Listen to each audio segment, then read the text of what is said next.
Bom, boa tarde, pessoal. Eu trago aqui um recorte da minha tese de doutorado, que dentro de alguns dias estarei defendendo lá no Unicamp, né? E eu analiso na minha tese 5 periódicos do período do ano de 1821 e 1822 e a questão da independência desses jornais e como foram o discurso fundador do jornalismo brasileiro e os sentidos de nação, liberdade e independência desses jornais. Como estamos bem atrasados, né? Eu vou direto para as análises. Eu vou falar um pouquinho sobre o pré-conceito desses jornais, quais são os jornais, e vou passar direto para as análises para a gente não perder mais muito tempo, né? Os jornais... Aqui. Então, o objetivo é compreender a fundação e funcionamento do discurso jornalístico brasileiro e os sentidos de nação, liberdade e independência em 1821 e 1822. Na minha tese, eu tenho como corpus o jornal O Espelho, Conciliador do Reino Unido, Reverbero Constitucional Fluminense, Correio do Rio de Janeiro e o Macaco. O Macaco brasileiro. O Macaco eu já começo a chamar carinhosamente de macaco, né? Então, por isso quando eu esqueço do brasileiro, né? Então, por que são importantes esses jornais? Eles são importantes porque eles surgiram. Conciliador foi no dia 1º de março, né, de 1821, mas os outros, o Espelho, o Reverbero, o Conciliador, o Correio e o Macaco brasileiro surgiram a partir de março de 1821, quando foi feita a primeira lei de imprensa promulgada, né? Foi feito o primeiro decreto às vésperas de Dom João VI sair do Brasil e voltar para Portugal. E esse decreto é um fato histórico, né? Que foi importante, e a partir disso surgiram, só no Rio de Janeiro, naquele período, 16 jornais. No total foram 26 jornais no Brasil entre 1821 e 1822. No Maranhão, no Pará, né?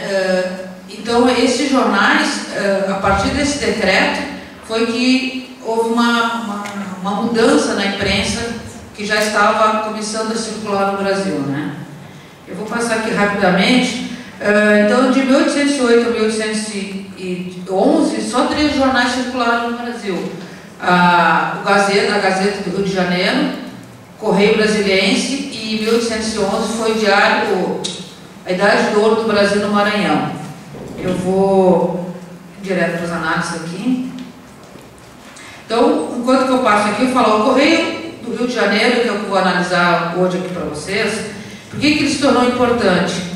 Porque ele foi o primeiro jornal a falar em liberdade, não falar só em nação e independência. Para ele tinha muito mais só uma independência do Brasil, né? O seu editor, que era o João Soares de Lisboa, ele foi o primeiro jornalista processado pela lei da imprensa nesse país, né?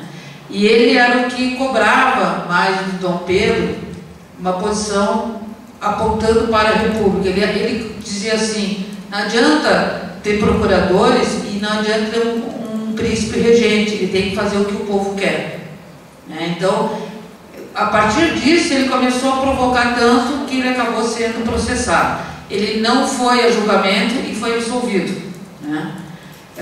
Mas ele foi o primeiro a ter esse processo. Então, nas análises, eu trabalho um pouco com epígrafe, né? Quase todos os jornais daquela época tinham epígrafe, né? Desses 5 analisados, o Espelho que não usava, mas o Correio então usava a epígrafe de Felito Elísio: nesse limpo terreno virá sentar seu trono a sua filosofia mal aceita. Nesse poema, Felito Elísio fala da navegação de Vasco da Gama e Cabral, das batalhas pela liberdade, na exploração do índio pelos descobridores e que depois de ganhar a terra tomam conta das colônias conquistadas. O Felito Elísio era um poeta português e ele era crítico da sociedade portuguesa e considerado o último representante neoclassicista arcádio em Portugal. Ele foi denunciado pelo Santo Ofício como usuário de leituras de livros racionalistas franceses proibidos pela Inquisição. Então, ao trazer esse tipo de poema, já começa a marcar a posição do jornal, né? A estrofe que foram tiradas dos versos fala de um futuro com leis mais humanas e remete para as luzes da Europa. Nesse limpo terreno aí, né, a estrofe inteira que fala, então as 3 primeiras frases são usadas na epígrafe, e na sequência diz: as leis mais brandas regerão o mundo, quando homens mais humanos cai o raio de verdade da luz espalha. Tais versos trazem marcas da constituição dos sujeitos e sentidos nesse cenário de liberdade e independência. Eu não falei no início, mas a minha base teórica é a análise do discurso, né, conforme Pechet e Orlandi, né? E como nos ensina Pechet, então, o sujeito, além de social, é histórico, por conseguinte, ideológico e dotado de inconsciente. Podemos compreender esse lema como uma proposta de futuro, que depois do terreno limpo, ou seja, depois de declarar a independência, de ter cortado os laços com Portugal, o Brasil teria seu próprio governante e liberdade, embora muitos ainda não entendessem ou não aceitassem, como diz o terceiro verso, a sã filosofia mal aceita. No primeiro número apresentando a proposta do jornal, Soares Lisboa faz uma relação entre despotismo e liberdade. Aí eu trago o recorte do jornal, né? Então só as frases grifadas: triunfará a razão, a justiça e o sagrado direito do homem, ou a intriga e a perfídia, a impostura e a escravidão. Aí ele continua dizendo: dou-nos do céu, na presente crise, um rei, bom por caráter, um príncipe liberal, até por gênero. Então,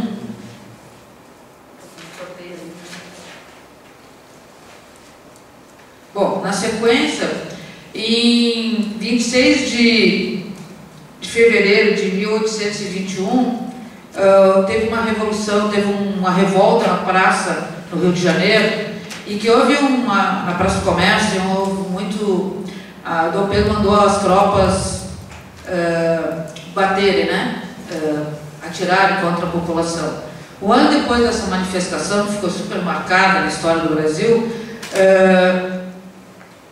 o Correio começa uma campanha para a instalação da Assembleia do Brasil, né?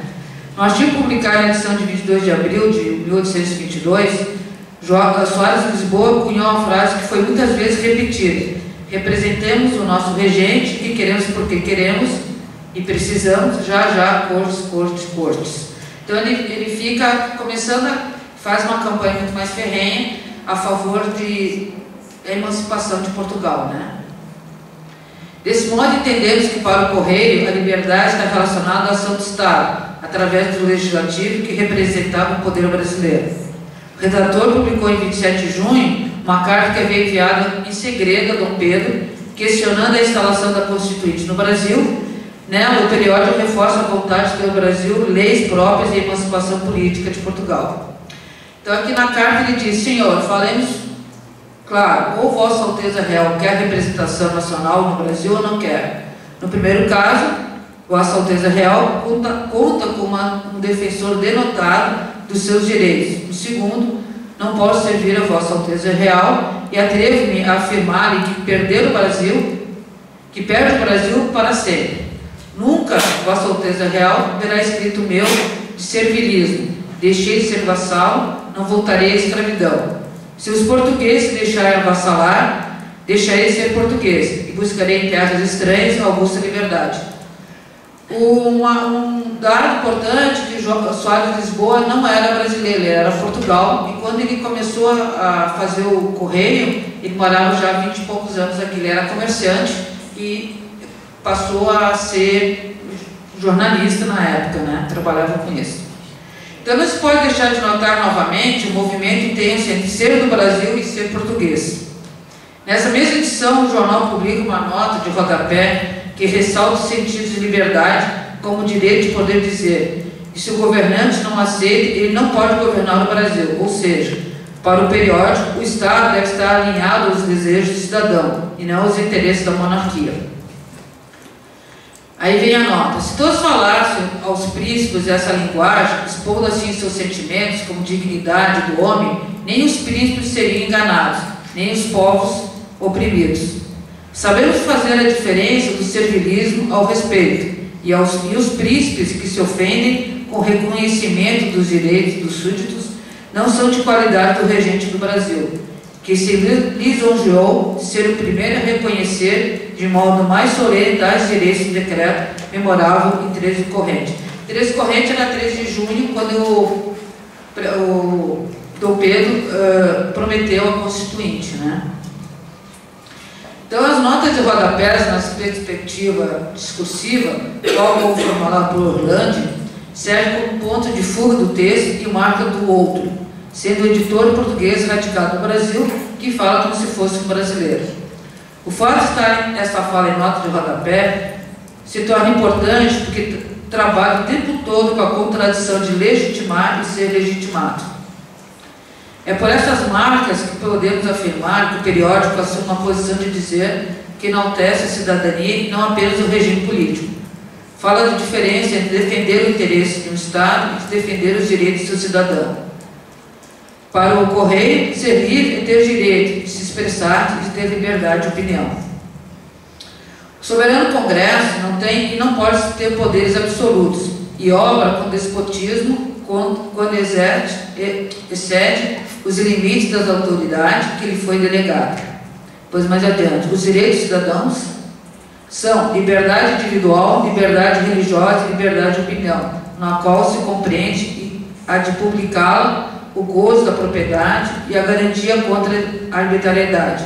Nenhuma autoridade pode golpear esses direitos, nem dilacerar seu próprio título. Os sentidos de liberdade para esse periódico vão se formulando durante a pré-independência. As marcas textualizadas no segmento acima deixam ver que o processo histórico em sua constitutividade funciona pela contradição.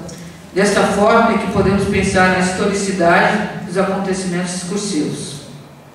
O Correio abre a edição do número 60 fazendo uma relação entre liberdade, servilismo e pátria. Para o periódico, os sentidos de pátria podem ser tanto de lugar de nascimento, nacionalidade, como relacionados ao Estado com direitos e deveres de cidadão. O liberal quer o bem da sua pátria. É o que Orlandi nos ensina sobre a questão dos direitos e deveres dos sujeitos históricos, em que o Estado, regendo pelo jurídico, o torna responsável pelo que diz, fazendo funcionar a relação entre direito e deveres.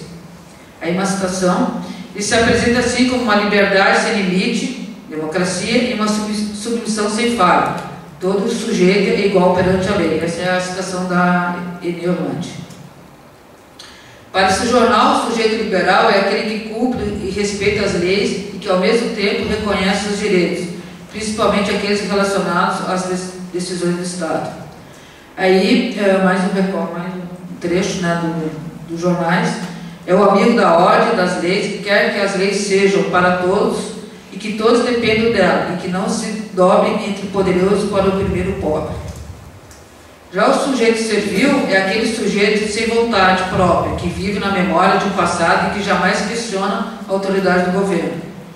Uma citação do Correio de novo. É um vil escravo vendido ao poder, pronto sempre a sacrificar no altar do despotismo a arbitrariedade que, soberbo da glória de seus antepassados, crê poder atribuir-se impunemente seus altos feitos. Constrói-se aí outra redução de cidadão a liberal, que se opõe por sua vez a serviço. Ressoa toda a memória dos direitos universais do homem da Revolução Francesa. Entendemos que para o Correio, o sentido de liberdade é muito mais do que a independência de Portugal. Significa um novo regime de governo, que é a República. Uma nova legislação que permite ao cidadão direitos e deveres para com o Estado. Os sentidos de liberdade e independência para o periódico vão sendo construídos quase que parafrasticamente, a ponto de serem tomados um pelo outro. Como efeito discursivo, temos uma oposição sujeita diferente dos outros periódicos. Esses outros periódicos que eu analiso, que é o Espelho, o Reverbero, o Macaco e o Conciliador. Com o efeito discursivo, temos uma posição sujeito diferente desses outros, né? No Correio do Rio de Janeiro, temos um outro funcionamento discursivo, que materializa uma outra posição do sujeito, pois ao colocar-se no sentido de liberdade e independência, produz-se um efeito de monarquia sem direitos, uma república. Bom, aí eu trago uma fotinha do Correio, né? E eu tentei trabalhar no Photoshop, mas não consegui. No meio desse texto todo, né? Ele diz: o Brasil é um país da liberdade, Correio do Rio de Janeiro, 1822. E essa edição foi a edição que ele diz isso no momento em que ele conseguiu não ser processado, mas ser absolvido. Então ele publicou essa edição no 93, falando sobre a absolvição dele no tribunal, né?